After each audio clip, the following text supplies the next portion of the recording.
Welcome, everybody, to another edition of Mind-Boggling Concepts in the Torah. We are going line by line, and we're at the day number 4, blazing ahead. And hopefully we'll get to day 6 today. That's the plan. We'll see how God man plans and God laughs, right? So day 4.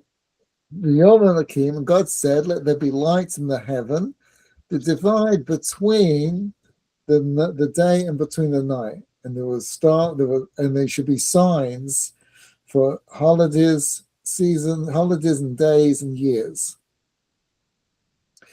And the lights in the sky shall light the earth." And it was so. And God made the two great lights, the great light toward the day, and the smaller light toward the night, and the stars. Right? So there's a famous Midrash that says that the moon, as we've said before, each day is far be it from me to tell God how to build the world. I'm having trouble just writing my book. But keeping my car running is a challenge. But far be it from me. But God clearly struggled making the world. Each day had a mess. It did not go according to plan. And this day is no exception, because the moon piped up and said it's not right. Originally, the sun and the moon were supposed to be the same. It was supposed to be a great light. Now, colloquially, or it's understood, or people say that the moon was shrunk. Now, it's fascinating, because the moon said this famous line that it said it's not right that the two kings should share the same crown. And so God said, you're right. You're making a very good point. God originally had the sun and the moon the same. And the moon said it's not right that the two kings should have it. And God said, that's a good point. Right? In other words, what God originally wanted was not going to work. It was impractical. This is not good planning. Obviously, God didn't think it through. Right? And on behalf of the Almighty, I object. It seems to me that what's really happening is that Hashem wants, like you said, a certain type of world, but he's teaching us by going through this whole process where he does one thing and a different thing comes about, is that he wants us to work towards that original goal he wanted. That's true. That's true. That's true. That's true. But I want to take a little deeper, if I might.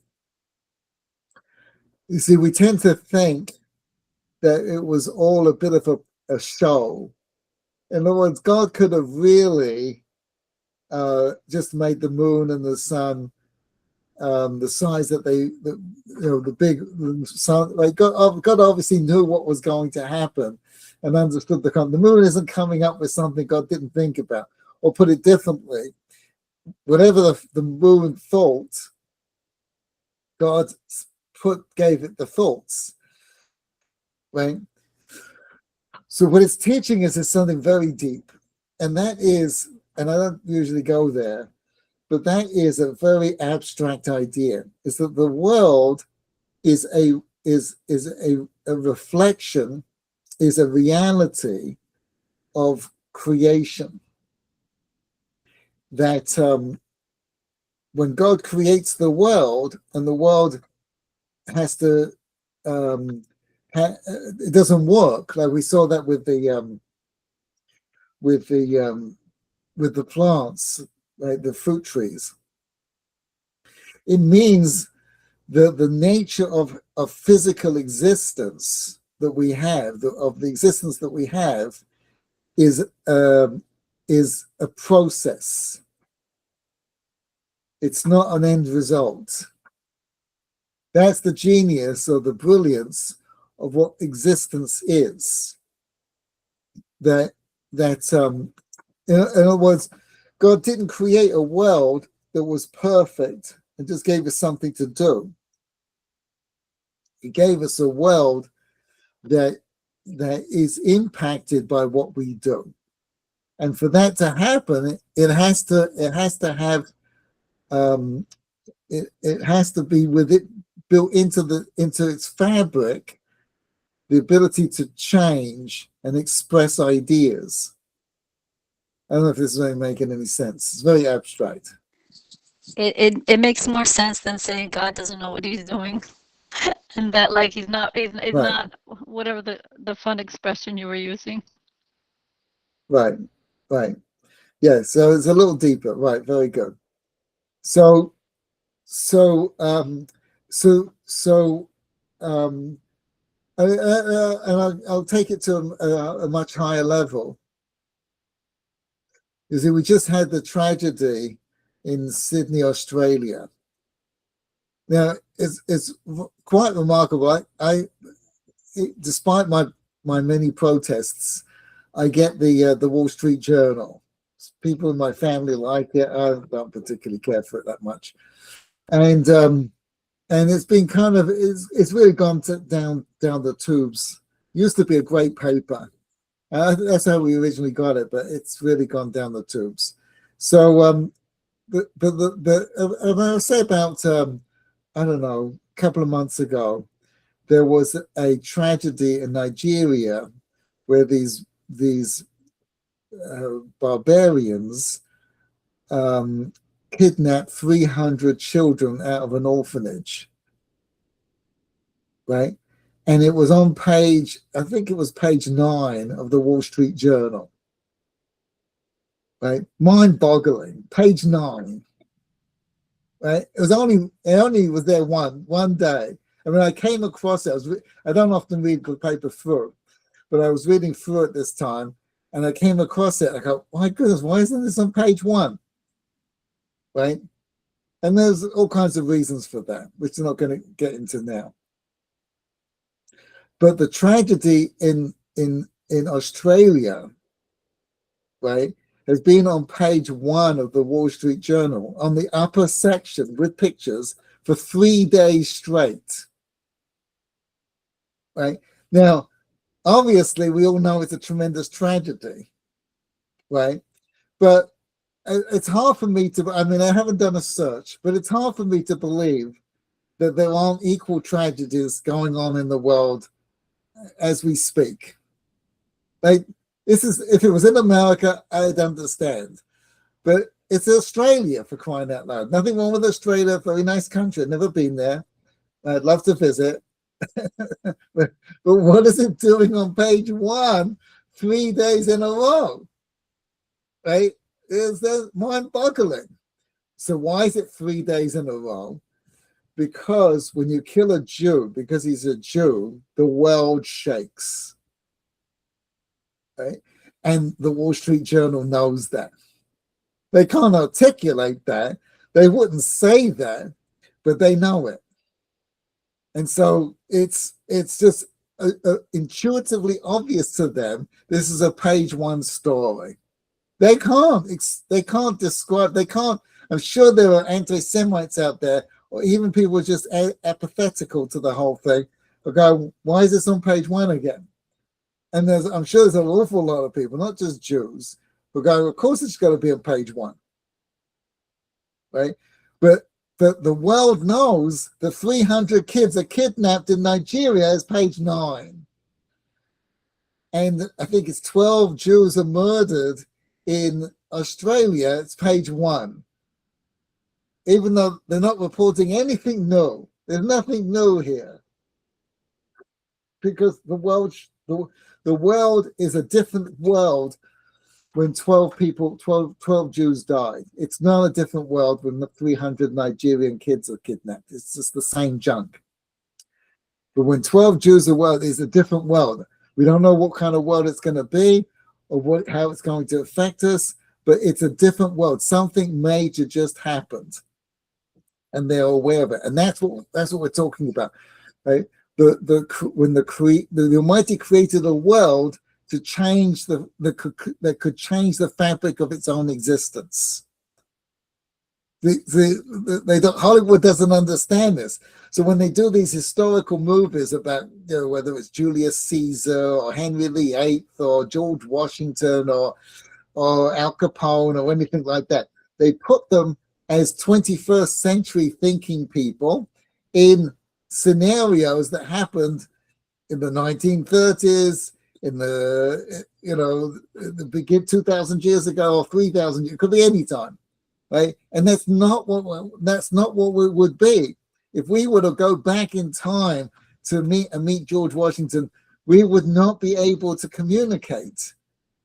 It would just be a completely different kind of reality that we can't comprehend. We can't think about it. We just have no idea.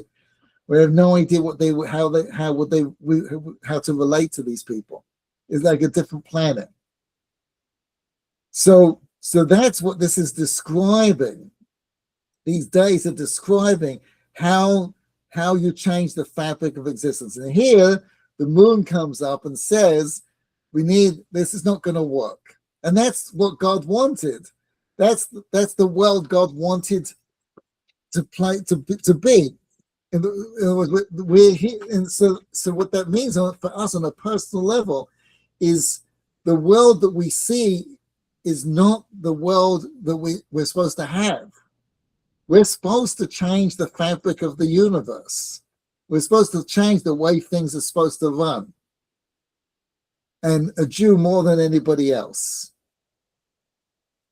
Unless a Jew does it, it's just not going to happen. That's what this is all about. So now, what did the moon say? Now, we all think that the moon became smaller. Now, if you ask the average person on the street, which one's bigger, the sun or the moon? What would they say? Don't answer all at once. Take a number. Go alphabetical, oldest to youngest. What would they say? Which one's bigger? Don't answer. The sun. What's that? The sun. The sun. Right? You go to the average person on the street, they would say the sun. How do you know it's the sun? Because that's what you learned in school. You learned in school. Right? Before they learned it in school, because they took satellites, right? Let's say we're talking about 100 years ago or 200 years ago, right? Oh, before telescopes and things like that, right? Right? How do you know that the sun is bigger than the moon? Because in the sky, they're the same size. They're exactly the same. And the way we know this is quite easy. First of all, you can measure it. But the way we know it is, for obvious reasons, is when there's eclipse of the sun. When the moon sits perfectly in front of the sun, it's an exact size. It fits it exactly. Now that's absolutely mind-boggling. I did a video on it. You can catch it on YouTube. I'm sure you've seen it, right? About what the engineering would need to be, right, for the moon to sit, because the sun is actually 400 times bigger than the moon. But in the sky, they seem the same size. So for the moon to completely cover the sun exactly, it has to be exactly 400 times closer to us. As someone explained it to me, if the sun was the size of a football, the moon would be the size of a grain of salt, and it would have to be dropped a specific position between us and the football, so that it would block exactly the image. And we are the only planet that we've ever observed where the moon behaves in this way. In other words, it's as though that the Almighty It's as though somebody, obviously God, it's as though somebody placed the planets, the sun and the moon, in the sky so that we could keep time. Because the truth of the matter is very interesting. There's a TED talk. I think it's a TED talk, or maybe it's not. But there's a video online about the rover that they have on Mars, and it has to be monitored. The scientists have to monitor it 24/7. It's like constant. You just can't leave it. It's got to be monitored all the time. So they need a crews that watch it throughout the clock. Right. The trouble is that the sun, the solar, the day on Mars is not 24 hours. It's a little longer. So what happens is the people who monitor it, they're first shift, second shift, third shift. I'm not sure how they break it up, but nevertheless, slowly they migrate throughout the night. So you could be the first shift starting at dawn, but it's dawn on Mars. Right, slowly it might line up with like the afternoon here, but slowly dawn on Mars is going to be the middle of the night here, and you're keeping a different clock, and it would just mess up the people's sense of time, because it's not 24 hours. We're made to live on a 24-hour existence, and it really affected them in not a good way that they were doing it. So every human being is built we have a clock. Now, in the old world, you really knew the time of the day by the sun and the moon. You could tell what kind of time, what time it was. I remember growing up as a kid, where clocks were not not like they are today. You know, everyone's got the time with them. But in the old world, clocks were very expensive pieces of equipment. So it was not, people didn't necessarily have watches. And I remember people, my parents and grandparents that age, they knew what the time of day was. They didn't have to look at the watch. They just lived with time. Unfortunately, we don't, because we have lights and stuff, and we're not in touch with that time. But anyway, so when God said, so He made the moon smaller, but it wasn't not necessarily in size. In other words, if it was simply size, and the moon was the same size as the sun, it couldn't possibly be as close to us as it is now, because it would be a giant, right? So how big was it? It's not clear at all, right? Not only that, but if the moon was the size of the sun, the gravitational force on the earth would be enormous. Right? The moon plays a very important gravitational pull on the earth, which creates tides and all kinds of things. So it's not exactly clear, at least not to me, what exactly meant by smaller, except for the fact that it's an importance. Right? The moon does give us an important sense of, is an important source of light at nighttime. When you didn't have electric lights, the moon was very, very important. But it's obviously not as crucial, it's not as effective as the sun is. But what it does do is it gives us a sense of time, and that's very, very important, because because time is a dimension that we release. I'm not sure if release, but definitely we don't understand it as well as the other dimensions. Now, this is something that Einstein pointed out, which Judaism, the Torah, clearly makes. That time is a physical reality. It's not ephemeral, or it's not spiritual. Time is a physical dimension. It's just a different construct to matter. So just like physical matter has qualities to it, so does time. Right? So there's a different experience when you're at different times. So in Judaism, we understand this, right? Pesach is a different time, the Sukkot is a different time, Hanukkah is a different time. There's something going on in these times. It's just that we can't demarcate it as easily. So we're living in one country as opposed to another country, we can feel something different. We're living in a forest as opposed to a beach, as opposed to a city. But time is much harder for us. So that's why the Almighty created the sun and the moon and the stars to help us demarcate those different times, right? Mind-boggling. Okay, let's move on to the fifth day.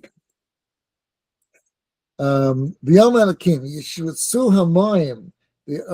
water should spawn all kinds of living things, and birds should fly on the sky. And God blessed them.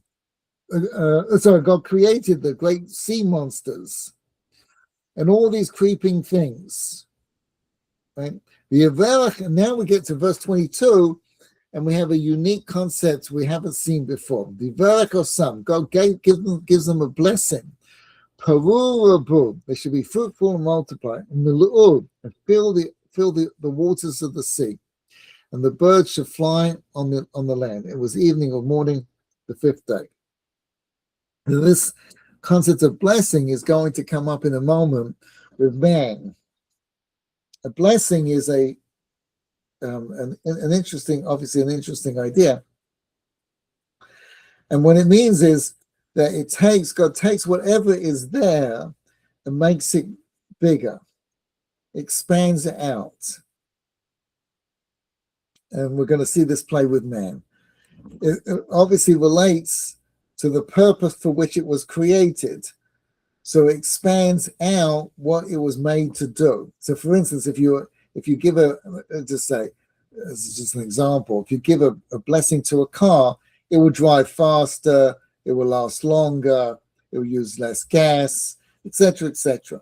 And God said, let the earth bring forth living beings, nefesh chaya, of its own kind, animals, and crawling things, v'chayat aretz, and beasts of the earth of its kind. It was so. God made the beasts of the land of its kind, the animals to its kind, and every creeping thing on the ground. God saw that it was good. And then we get this famous verse in verse 26. Adam. Let us make man. Now, why is it when it comes to man, is God having a problem? He didn't have this problem when everything is the very last thing to be created. Day number 6 is Friday afternoon. The very last thing, when it gets to man, God seeks advice from other people or from somebody else. Now I say, right? So this is obviously a very big deal, because if you know anything about Judaism or anything about the Bible, there's one thing that ticks God off is idol worship. Right? That doesn't make his day. And not only is idol worship wrong, but anything that might suggest to give the legitimacy to idol worship is carefully written out of the Torah or any of the or any aspect of Torah life. Lest you think, like for instance, right? It used to be, just an example, it used to be that we would recite the Ten Commandments in shul, and the rabbis took it out because people would think that all there was is the Ten Commandments. That's all you have to do is the Ten Commandments. There's various other things. If you say Shema, for instance, you're not allowed to say Shema twice. That's the thing. When they are saying Shema, you have to stop whatever you're doing and cover your eyes to at least pretend you're part of the, right? All these different things and many more that to not only ascribe to monotheism, to give any appearance that there's anything other than monotheism, right? And here, right at the beginning, the first chapter of the Torah, the Torah includes a language that implies that God had a partner, right? So if you find something like this, it must be for an incredibly important reason. This is not because God couldn't convey the message of what this means by any other means except by saying it this way. And that's what Rashi brings down, that this is such an important lesson. God was willing to risk the falsely, but willing to risk that people would falsely think that Judaism is paganism, that we support paganism. And in fact, it's exactly what happens. The Christians use this verse as a proof that their take on existence of the Trinity is accurate. Because obviously, who's God talking to? Even though the Bible clearly says it's not the way to read it, but nevertheless, right? They're constantly grasping at straws at any possible hint that and they use this verse, right? If I don't go on, right? Maybe he's saying, Hashem is saying to the animals that he just created. Exactly. Who is God asking? Right? It can only possibly be something that he created. Right? So he asked what he created if we should make a man. Now, what's the problem? In other words, to be quite honest with you, right? He should have asked when it came to mosquitoes. He didn't ask when it came to mosquitoes. Rats, I would have taken out rats, right? Rats and mosquitoes, those are the two big things. Spiders, definitely. Right? No, he didn't ask on that one. Where's he ask? A man. Now, why man? So you see, everything in creation, one of the great arguments against evolution is that clearly we see there's no evolution. It was when you're looking at the Serengeti, you're going to see those videos from National Geographic of the gazelles prancing across the Serengeti. Right? I always wonder, where's grandma? Right? These are all young, sprightly gazelles, but where are the old gazelles? Right? Well, you know where they are. They're a lion's lunch.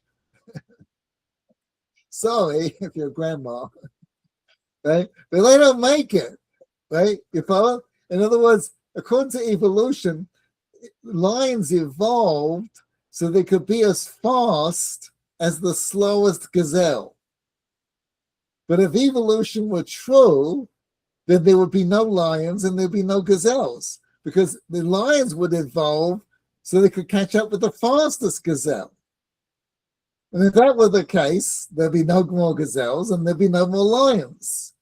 But what we see is that there's a perfect balance.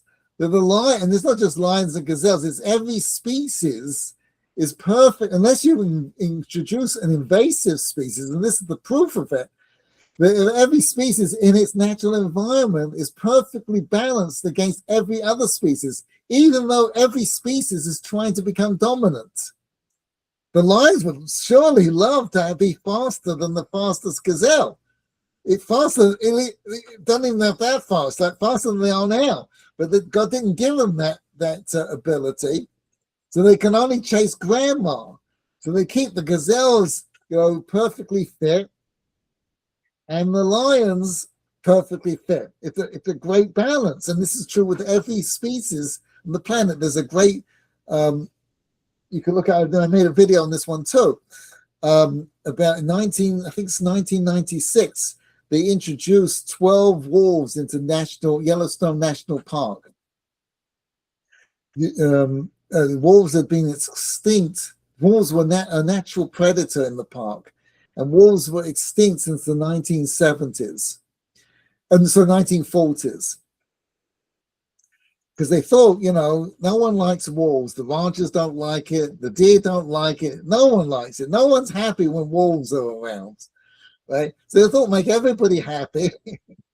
We'll get rid of the wolves. And we thought, after a while, I thought, this isn't really right. They're all into nature now and living, how it's supposed to be, how it was made. Don't interfere. No colonialism. so they're just colonials. We're telling you how they should live better. So they reintroduced them, right? And what they found is species across the broad range of types did better, right? Rivers actually changed course.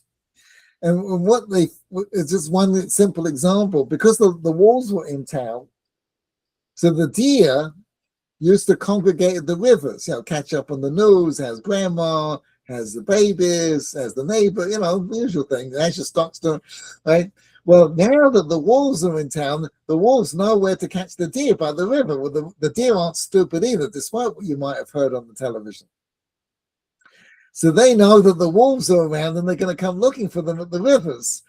So therefore, now that the wolves are in town, they don't spend a lot of time at the rivers. They're in and out quickly. So now that they're not by the rivers, the riverbanks come back. They would tread down the riverbanks, but now they don't, because they're not there as often, as long. So the bugs that live, the plants that live on those banks now came back. The bugs that live in the plants came back. The fish that eat the bugs came back, right? And the rivers changed course, right? So all kinds of incredible systems did better with the wolves back in town. We live in a perfect system that's designed, it's not evolved. So, but there's one species that can mess this whole thing up, which is that man. We can mess up the whole system, and therefore God asks the rest of the creation, "Do you want a man? Do you want a human being?" Because we can, we took out the wolves in national park, right? We can mess up the whole system. You've got a great thing going for you, existence, right? And there's one species that doesn't live within its boundaries and can mess up everything, and that's a human being. So God asked the rest of existence, "Do you want a man?" What did they say?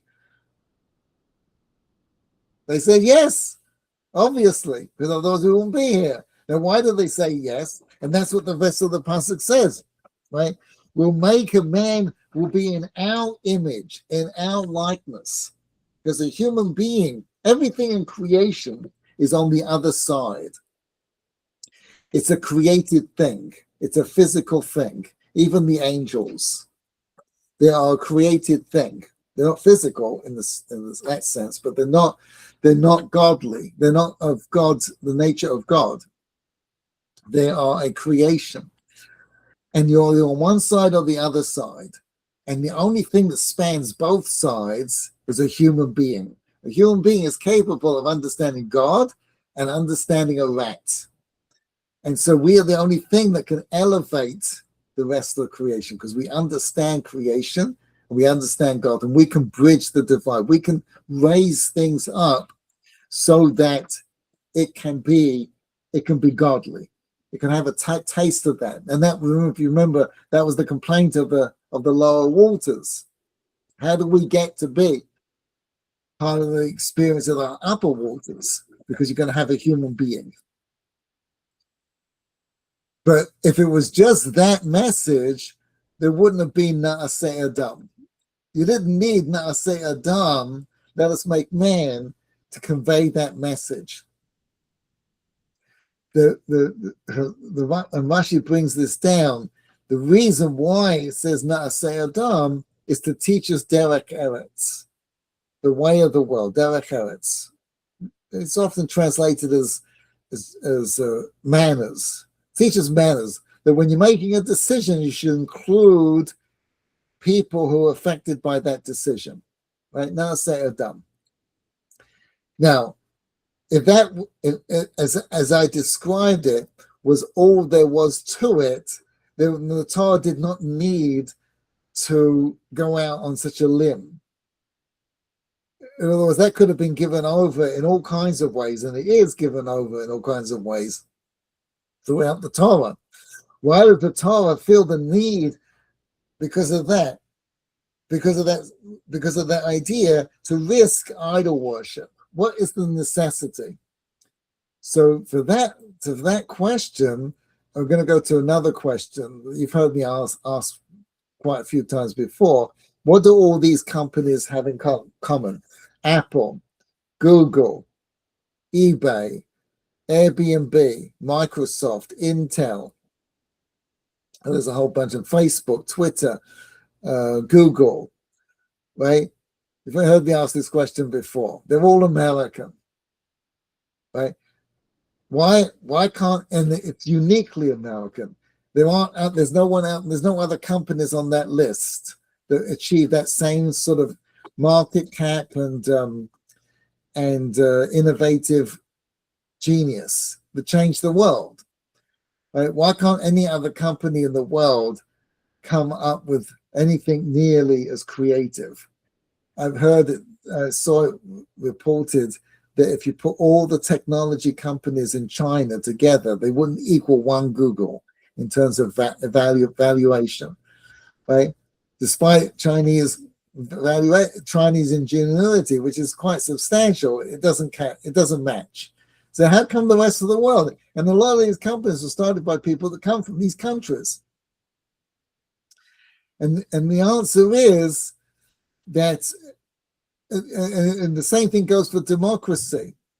Why is democracy so effective? Or why is the whole world why is so many countries, most of the countries of the world are democratic? And the answer is because even though it's an absurd idea that we should run a country by the vote of the people. I mean, it's just crazy idea. We don't do this in medicine. We don't do this in business. We don't do this. We don't go around and collect people's opinions and then make a decision based on any of that. But the people who have no clue get to decide who should be the foreign minister and who should be the head of the government, who should be the head of the treasury, right? I mean, we pick the person who's going to pick the person, but that's a significant thing, right? Just one wrong move and you're all in big trouble. So why does that system work? In other words, it could be just as easily to say, right, the person who's going to be the next president of the United States, his name should be popped out of a hat like bingo. But why is this system effective? And the answer is that's what it's coming to tell us. That's what the pasuk is coming to tell us. That your effectiveness of life, regardless of the correctness of the decision, is going to be more true, is going to work by seeking people's advice, by including other people in that decision. Is it for that God was willing to risk idol worship, to look like he's idol worship, because when he created man, he sought other people's advice, the rest of the world's advice. Right? He went to a monkey. I don't know about you, but nothing personal. But monkeys aren't the smartest things around. He went to a monkey. He went to a squirrel. He went to a panda bear. I mean, they're pretty stupid. I mean, I think, and he asked them, what do you think? Like, what are they going to have? What opinion can they possibly have? What can they add to the conversation? How much more so do we need to go to as many people as we possibly can and seek out their advice? As King Solomon said, to show us the solution comes through Rav Yoetz, through much advice. It's not the right advice. We all think there's a right idea out there, and that's what we started out with. It's not the solution. It's the technique. It's how you go about the process that gives success. That's what democracy is all about. Democracy works because of the process, not because it comes out with the best idea. Could very well be that a different president would have been a better president. That's how we think. If we had a different president, right? No, the reason why the government works, the reason why the country works, is because the way we elect the president. That's why it works, right? And the more we duplicate, and that's what the mind said, that's derech eretz. Derech eretz means the way the world works. Right? That's a mind-boggling concept. It's not manners. It's not being polite. It's just this is how the world works, like gravity. And it's not a concept that we're raised on. So it sounds very strange. We think that like, there's a one answer. This would be the best president. This is the best person to run the CIA and the head of the Federal Reserve and everything else. And these are the decisions you make. No, you can have the best person, best president in the world, right? But he's a dictator, and it's just not going to work. And this is why China will eventually fall apart, because their process is counter this, and it just doesn't work. They've gotten very far with it, but ultimately it's all going to fall apart because their process is wrong. The process is as valuable, if not more valuable, than the outcome. Or let's say it better, it's the process that creates the outcome. Okay. Thank you very much, everybody. So, Rabbi, the process of Hashem asking for advice, asking for assistance from the angels or the other animals, that process of doing that helped to make sure that Adam was a divine being. He would be the best creation. In other words, the advice that he got from the world was better than whatever God would have come up with. In other words, imagine for a minute that God had a different idea of what a human being should be, right? And the world came up, because he asked the world's advice, they gave him something else, which is what we have. They gave him something else? I mean, it's hard to know. We don't have a record of what God came up with or what he had in mind. I mean, one of the things we've seen all the way through is that whatever God had in mind as what he wanted was impractical. So when it came to Adam, what they came up with was a very practical being, right? Which is what we got. But it ended up being a mistake also, no? Now why? Why is it a mistake? Because Adam sinned. Oh no. Well, we're gonna get to that. That was not the mistake we think it is. No, it's commonly thought of. No, but we'll see. We'll get to that soon. To be continued. Thanks, everybody. Thank you, Rabbi. Thank you. Thank you. Good night.